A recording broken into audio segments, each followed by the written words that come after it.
Waters are fast-moving. Unlike other big rallies, A bit earlier at about 7 a.m., a group from the Coast Guard. Welcome to #PHVote 2013. Today on Rappler, the Commission on Audit will sue government officials for unliquidated cash advances. Ukraine's autonomous region Crimea votes to join Russia. And Malaysian officials investigate the pilots of the missing plane as the search continues.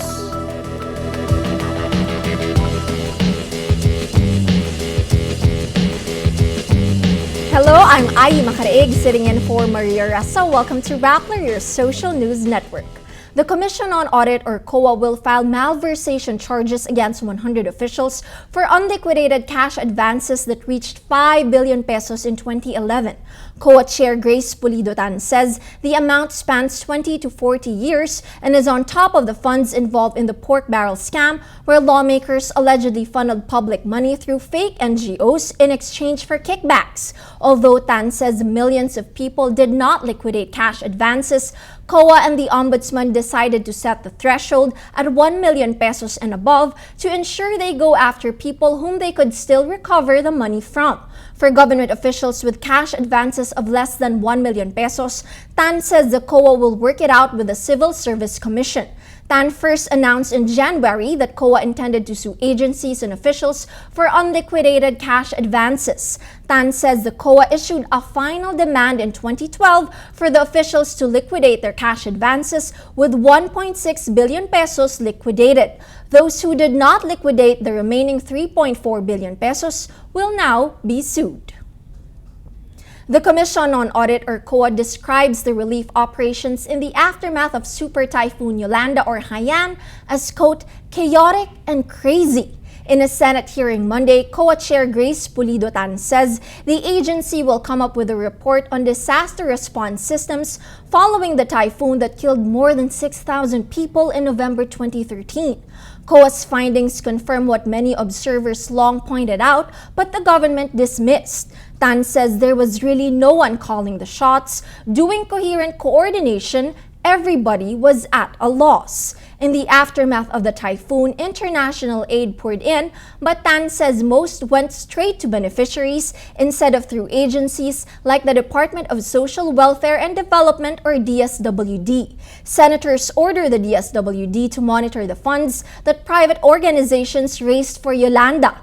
DSWD rules require any organization raising funds to secure a permit from the department and report to the agency how the money was used. DSWD Secretary Dinky Soliman admitted the agency did not monitor the funds private groups raised for Yolanda. She says technically they should have applied for a permit, but because it was an emergency, that would be the reason for not asking for a permit.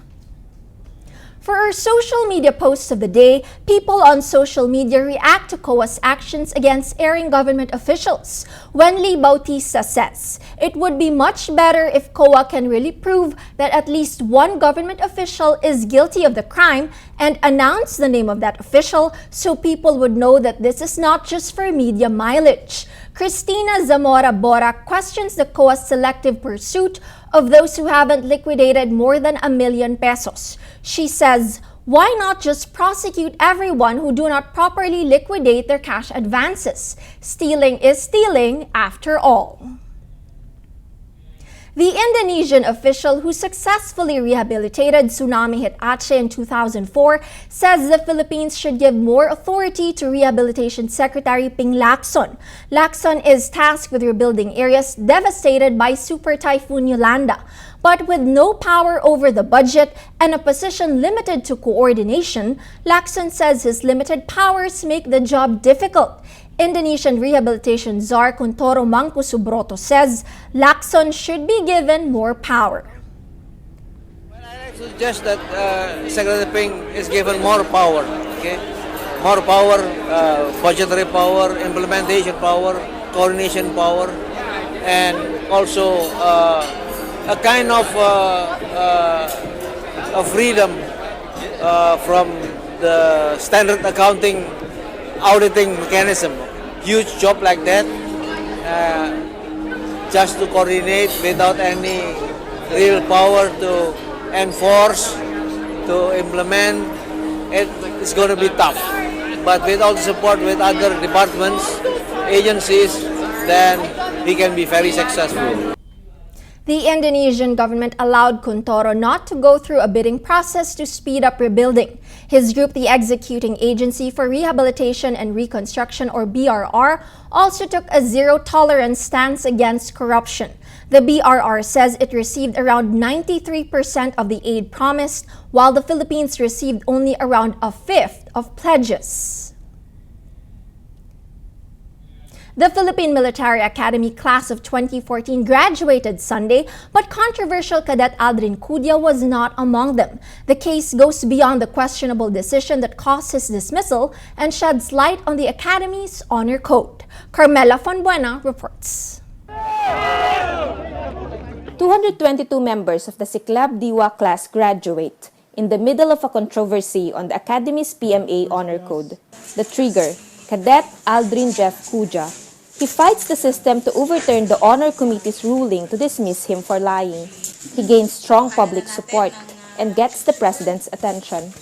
PMA head Major General Oscar Lopez's speech is filled with metaphors. Happily ever after. This familiar line proclaims that no matter how difficult situations are, no matter how horrible villains are, the hero always wins. The good prevails, and so the story ends with everyone living happily ever after. What makes the hero to always win despite all odds is that he has already won himself by living a perfectly honorable life, so that the happily ever after that is sought for is actually just the fruit of the sturdy tree of goodness planted in love. The President tells the new graduates, practice the honor code beyond the walls of the Academy. Kung tungkulin nating pairalin ang honor code sa loob ng institusyong ito, panindigan din natin sana sa labas ng PMA. Kung bawal magsinungaling sa klase at sa kapwa kadete, di ba't hindi rin dapat hayaan ang sinuman, kapwa man sundalo o karniwang mamamayan, na linlangin at paikot-ikutin ang kapwa at ang saligang batas. Cuja fails to persuade President Aquino to overturn his dismissal after a last-minute meeting. The last glimmer of hope for the cadet, the President orders another probe. Invasion of Greece by the Dorians in 1200 BC. The probe will be led by Armed Forces Chief General Emmanuel Bautista, a PMA alumnus himself. The President will most likely leave the PMA alumni to resolve the issue. Calls for reform echo beyond the Academy, especially in view of the military's spotty human rights records. Defense Secretary Voltaire Gasmin says there may be a need to review the code. May mga batas na tayo ngayon na nung araw, nung panahon namin, ay wala pa itong mga batas na ito, gaya ng mga international humanitarian law, yung human rights. Marami nang naidagdag na nung araw, wala pa ganyang batas. So wala kami nababaili. So ngayon, kailangan pag-aralan. So, naatasan ni Chief of Staff, yung Superintendent, to form a technical working group to study all these things. Oh, excited and proud. Also more proud. Class valedictorian is George Leona, a farmer's son from Albay. He asks his classmates to stay true to the values they learned. Kaya nararapat lamang na ating isapuso ang mga aral na itinuro ng ating pinakamamahal na akademya. Courage, integrity, at loyalty, na mas pinatibay pa ng ating honor code at ng edukasyon na nakuha natin dito. Taas no ko pong masasabi na hinubog ng PMA ang kanyang mga anak upang maging epektibong leader ng AFP. The controversy comes at the perfect time because the PMA system is currently under review. The issue is bigger than Kudia graduating from the PMA. It is reviewing the honor system that molds the future leaders of the military and the country. Carmela Fonbuena, Rappler, Baguio City. The government orders internet service providers or ISPs in the Philippines to block access to child pornography. In a memorandum issued January 30, the National Telecommunications Commission, or NTC, orders ISPs to install filters that will block identified child porn websites. The ISPs have until June to install the filters. They should also submit a list of child porn websites that subscribers attempt to access to the Interagency Council Against Child Pornography. ISPs are also required to preserve customer data records for investigation. The government's move comes following reports the Philippines has become a key hub of the billion-dollar global child cybersex industry. Crimea's parliament declares independence. In a referendum held Sunday, more than 96% of voters choose to leave Ukraine and join former political ruler Russia. Crimea's self-declared premier Sergei Arksonov promises to apply for membership to the Russian Federation following the results of the poll. On the streets of Crimea, thousands of people celebrate the outcome with Russian flags and Soviet-era songs in a show of distrust against the new leadership in Ukraine's capital, Kiev. Russian media hailed the divorce between Ukraine and its autonomous region, but not everyone in Crimea is happy to return to Kremlin rule. Crimea's indigenous Muslim Tatar community largely boycotted the referendum, which Ukraine's new pro-European leaders and the West also condemn. White House spokesman Jay Carney says the international community will not recognize the results of a poll administered under threats of violence and intimidation. Earlier this month, Russian troops moved in on the region, a move that the West called a violation of Ukraine's territorial sovereignty. Ukraine's interim president Alexander Turchinov says the results are, quote, pre-planned by the Kremlin as a formal justification to send in its troops. But Russian President Vladimir Putin says Crimeans have the right to self-determination. Crimea's vote triggers the most radical redrawing of the European map since Kosovo's 2008 declaration of independence from Serbia. The pilots of the missing Malaysia Airlines plane are now in the spotlight a week since flight MH370 disappeared. Authorities are searching the pilots' homes for clues, including a flight simulator built by 53-year-old Captain Zahari Ahmad Shah. In a press conference Saturday, Malaysian Prime Minister Najib Razak says the plane was deliberately diverted but refuses to confirm if it was hijacked. He says authorities are investigating all possibilities that caused the plane to deviate from its original flight path. MH370 disappeared March 8 with 239 people on board en route from Kuala Lumpur to Beijing. It did not send any distress signals when it disappeared from radar screens. Malaysia says both the aircraft communication addressing and reporting system and the aircraft transponder were turned off. Najib says this is consistent with deliberate action by someone on the plane. 25 countries joined the search for the plane, with the search area covering as far north as Kazakhstan and south to the Indian Ocean. Philippine Defense Secretary Voltaire Guzman says the country temporarily stopped its search with no trace of the plane found near Philippine waters. In 2009, Typhoon Ondoy dumped more than a month and a half worth of rain in 24 hours. Pasig City was one of the areas worst hit, with most of its residents victims of heavy floods. What has Pasig City learned since then? How do residents prepare for natural disasters? David Lazada reports. Every time a typhoon draws near, Dino Raimundo and his team are all geared up and ready to go. It's part of their disaster workflow as leaders of Barangay Santolan, a flood-prone community in Pasig City. Santolan is the catch basin for floodwater coming from nearby cities during storms. When Typhoon Ondoy hit in 2009, almost the entire community was submerged in water. 30,000 people were evacuated. Raimundo says dissemination of public information is crucial to their operations. Napaka-importante kasi magiging aware at ibababa namin sa mga tao kung paano ang kanilang mga gagawin pag dumating yung mga gantong senaryo. Hindi lang sa panahon ng baha, pati panahon ng earthquake ay pinag-aaralan ngayong araw na to dito sa aming seminar. But the team still lacks equipment and training to respond to big disasters. This is where the city government comes in. Proper information dissemination and preparedness are key to effective disaster response. But Pasig City takes this a step further. The city requires the communities to work together to address the differences in capacity and resources between barangays. Pasig City created a system where nearby barangays help each other in times of crisis. Pasig DRRM Chief Richie Angeles says the city regularly holds disaster simulation exercises. Community leaders practice communication and rapid assessment of the situation. Dahil nagtulong-tulong yung mga 6 or 7 barangays in one cluster. So, yung much stronger. Kung isang barangay ka lang, you stand alone, ang laki ng problema. Pero halimbawa, hindi naman lagi nangyayari in one area. Itong barangay, lahat affected. So, yung hindi affected within that cluster will support the affected barangays within their cluster. Nagkakaroon ng parang family bonding ngayon lalo, ng kapwa Pasigueño. Kung ikaw may kakayahan at ikaw naman yung walang affected, ditulungan mo muna yung kapwa mo dyan. So, yun yung napapalakas. Kailangan nyo ng search and rescue.